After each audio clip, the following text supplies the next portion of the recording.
Assalamualaikum warahmatullahi wabarakatuh. Selamat siang semuanya.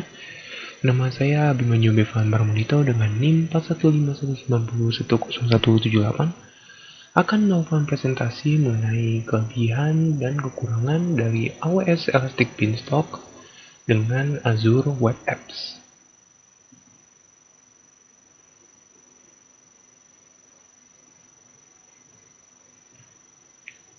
Nah, ini dilakukan untuk memenuhi tugas ke-9, yaitu seperti yang saya bilang sebelumnya, yaitu untuk menjelajahi mengenai kelebihan serta kekurangan dari AWS Beanstalk atau Amazon Web Service Beanstalk dan Azure Web Apps. Oke, selanjutnya kita akan mulai dari definisi awal dulu. Yang pertama adalah AWS Elastic Beanstalk. AWS Elastic Beanstalk adalah layanan yang mudah digunakan untuk menerapkan dan menyesuaikan skala aplikasi dan layanan web yang dikembangkan dengan Java, .NET, PHP, Node.js, Python, Ruby, Go, dan Docker pada server yang umum dikenal seperti Apache, Nginx, Passenger, dan EES. Elastic Beanstalk secara otomatis akan menangani penerapan mulai dari penyediaan kapasitas, penyeimbangan beban, auto-scaling, hingga pemantauan kesehatan aplikasi. Pada saat yang sama, Anda tetap memegang kendali penuh atas sumber daya AWS yang memberdayakan aplikasi Anda dan dapat mengakses sumber daya yang menjadi dasarnya kapan saja. Oke, selanjutnya kelebihan dari AWS Elastic Beanstalk itu ada 3. Yang pertama adalah memudahkan pengelolaan server. Karena Elastic Beanstalk menyediakan dan yang akan mengelola infrastruktur dari platform kita, maka klien tidak membutuhkan sebuah keahlian tambahan untuk mengelolanya sehingga developer bisa fokus terhadap aplikasi saja. Nah, maksud dari sini itu AWS Elastic Beanstalk kurang lebih akan mengatasi atau akan mengurus infrastruktur backend dari server Anda, sehingga Anda tidak memerlukan seperti yang saya bilang sebelumnya itu sebuah keahlian tambahan untuk menangani backend-nya, sehingga Anda bisa memfokuskan developer Anda terhadap aplikasi yang ingin Anda buat. Lalu kedua adalah pay what you use. Nah, AWS akan secara otomatis melakukan perhitungan pembayaran Anda sesuai dengan skala aplikasi yang dibuat. Hal ini dilakukan dengan adanya fitur auto scaling sehingga aplikasi dapat bekerja dengan optimal tanpa biaya tambahan. Nah, maksudnya di sini juga memberikan kemudahan skalabilitas baik dalam performa dan juga dengan biaya. Karena seperti katanya yaitu pay what you use, di sini kita hanya perlu membayar sumber daya yang kita gunakan saja. Lalu yang terakhir adalah mulai dengan mudah. Elastic Beanstalk merupakan platform yang sangat mudah untuk memindahkan aplikasi Anda ke AWS. Hal ini dapat dilakukan dengan berbagai cara, bisa dengan AWS Management Console, atau dengan repository dalam Git, atau dalam IDE atau Integrated Development Environment. Dan Elastic Beanstalk secara otomatis akan menangani semuanya sehingga dalam beberapa menit aplikasi Anda akan siap digunakan tanpa biaya, tanpa upaya konfigurasi infrastruktur atau sumber daya di pihak Anda. Jadi Elastic Beanstalk itu memfokuskan kepada kemudahan untuk migrasi aplikasi yang Anda buat itu dari physical server ke cloud computing mereka. Nah, selanjutnya kita sudah membahas kelebihan dari AWS Elastic Beanstalk. Selanjutnya kita akan bahas kekurangan dari AWS Elastic Beanstalk. Nah, kekurangan pertama dari AWS Elastic Beanstalk adalah keterbatasan dalam kepemilikan. Karena AWS itu menawarkan PaaS atau Platform as a Service, maka aplikasi yang kita luncurkan pada platform tersebut itu tidak akan mempunyai akses sepenuh bila kita meluncurkan aplikasi tersebut terhadap platform kita sendiri, karena kita menyerahkan kontrol back-end-nya kepada mereka. Lalu yang kedua adalah kurangnya informasi dalam update. AWS itu tidak secara jelas memberitahu apa yang diperbarui di sistem mereka bila diupdate. Nah, jadi jika Elastic Beanstalk diperbarui, AWS tidak akan menjelaskan secara terperinci apa yang diubah ataupun yang diperbarui. Nah, hal ini dapat menyebabkan konsekuensi yang tidak diinginkan dan mengakibatkan pekerjaan tambahan untuk mengetahui perubahan apa yang telah dilakukan oleh AWS tersebut. Lalu yang terakhir adalah masalah kecepatan. Meskipun proses deploy aplikasi mereka secara umum itu cukup cepat, namun jika aplikasi yang dibuat itu memiliki komponen real-time, akan memakan waktu setidaknya 5 menit dan terkadang hingga 15 menit untuk melakukan deploy aplikasi di AWS Elastic Beanstalk. Nah,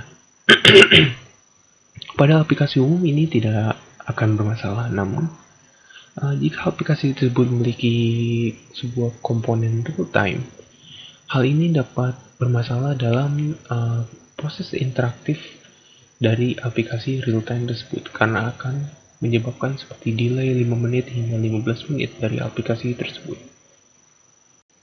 Kita sudah membahas mengenai kelebihan serta kekurangan dari AWS Elastic Beanstalk. Nah, selanjutnya adalah Azure Web App. Azure Web App Service adalah sebuah layanan berbasis HTTP yang digunakan untuk melakukan hosting aplikasi web, REST API, dan backend mobile. Layanan ini memberikan support untuk berbagai bahasa pemrograman seperti .NET, .NET Core, Java, Ruby, Node.js, PHP, atau Python. Aplikasi yang dihosting ini dapat diskala dengan mudah dalam lingkungan Windows ataupun Linux, dan klien hanya perlu membayar Azure Compute yang digunakan saja. Azure Web Apps ini tidak hanya menambahkan layanan cloud computing Azure ke aplikasi yang dibuat, namun klien juga dapat memanfaatkan layanan DevOps Azure yang memberikan kapabilitas integrasi yang berkelanjutan. Dan akhirnya kita sudah selesai membahas mengenai kelebihan serta kekurangan dari AWS Elastic Beanstalk. Nah, produk selanjutnya yang akan kita bahas adalah Azure Web Apps. Azure Web App Service adalah sebuah layanan berbasis HTTP yang digunakan untuk melakukan hosting aplikasi web, REST API, dan backend mobile. Layanan ini memberikan support untuk berbagai bahasa pemrograman seperti .NET, .NET Core, Java, Ruby, Node.js, PHP, atau Python. Aplikasi yang dihosting ini dapat diskala dengan mudah dalam lingkungan Windows ataupun Linux, dan klien hanya perlu membayar Azure Compute yang kita gunakan saja. Azure Web Apps ini tidak hanya menambahkan layanan cloud computing Azure ke aplikasi yang dibuat, namun klien juga dapat memanfaatkan layanan DevOps Azure yang memberikan kapabilitas integrasi yang berkelanjutan. Oke, bagian selanjutnya. Pertama, kita akan bicarakan kelebihan dari Azure Web Apps. Pertama adalah kemudahan skalabilitas. Dapatkan ketersediaan tinggi di seluruh wilayah Azure Data Center saat kita menyebarkan data dan layanan host di beberapa lokasi. Azure Web Apps akan secara otomatis menskalakan aplikasi yang Anda letakkan berdasarkan kinerja aplikasi tersebut atau berdasarkan aturan yang dapat disesuaikan untuk menangani puncak beban kerja secara otomatis, sambil meminimalisir biaya selama waktu tidak sibuk. Jadi di sini mereka akan secara otomatis menyesuaikan harga yang kita bayar sesuai dengan jam kerjanya, karena mereka akan menyesuaikan beban kerja yang diberikan secara otomatis. Lalu yang kedua adalah manfaatkan konsistensi sistem hybrid. Dapatkan pendekatan yang fleksibel dan terpadu untuk membuat dan mengelola aplikasi yang dapat berjalan di cloud dan secara fisik. Terapkan aplikasi Anda ke layanan cloud computing seperti Azure, Azure National Cloud, atau Azure Stack. Jalankan aplikasi Anda dengan aman di jaringan virtual Azure dalam skala besar dengan privasi, daya, dan kinerja yang ditingkatkan menggunakan App Service Environment. Lalu yang ketiga adalah analisis aplikasi. Lihat kinerja dan kesehatan aplikasi secara menyeluruh sehingga Anda dapat membuat keputusan yang meningkatkan bisnis Anda. Dengan menggunakan Azure Monitor akan memberikan tampilan mendetail tentang penggunaan sumber daya, sementara Application Insight memberikan wawasan yang lebih dalam tentang throughput dari aplikasi Anda, waktu respon, serta penggunaan memori dan CPU, serta tren kesalahan juga. Oke, lalu selanjutnya kita sudah membahas kelebihannya. Ini adalah kekurangan-kekurangan dari Azure Web Apps. Yang pertama adalah batasan dukungan untuk aplikasi luar. Meskipun semua aspek dari Windows Server yang diberikan oleh Azure Web Apps itu bebas penanganan oleh klien, namun mereka sayangnya tidak ada dukungan untuk aplikasi manajemen luar Microsoft seperti Nagios atau SolarWinds. Jadi karena mereka memiliki peraturan di mana semua kebutuhan dari sebuah klien itu ada dalam Windows, maka jika suatu perusahaan memiliki sebuah project management yang bersifat tradisional yang membutuhkan aplikasi seperti Nagios dan SolarWinds, sayangnya Windows Azure itu belum memiliki dukungan untuk aplikasi tersebut. Lalu yang kedua adalah butuh proses pembelajaran. Agar dapat menggunakan Azure Web Apps secara efektif, perusahaan harus belajar memanfaatkan fitur yang diberikan karena aplikasi yang mereka tawarkan kebanyakan adalah aplikasi dari Microsoft itu sendiri. Sehingga perlu sedikit pembelajaran agar platform dapat bekerja secara optimal. Lalu yang ketiga adalah dokumentasi template aplikasi. Azure Web Apps menawarkan berbagai macam template yang diberikan ke klien untuk membangun aplikasi dalam platform mereka. Namun sayangnya mereka memiliki sedikit kali dokumentasi mengenai template tersebut sehingga developer masih agak bingung akan bagaimana cara memanfaatkan template tersebut untuk membuat aplikasi di platform mereka.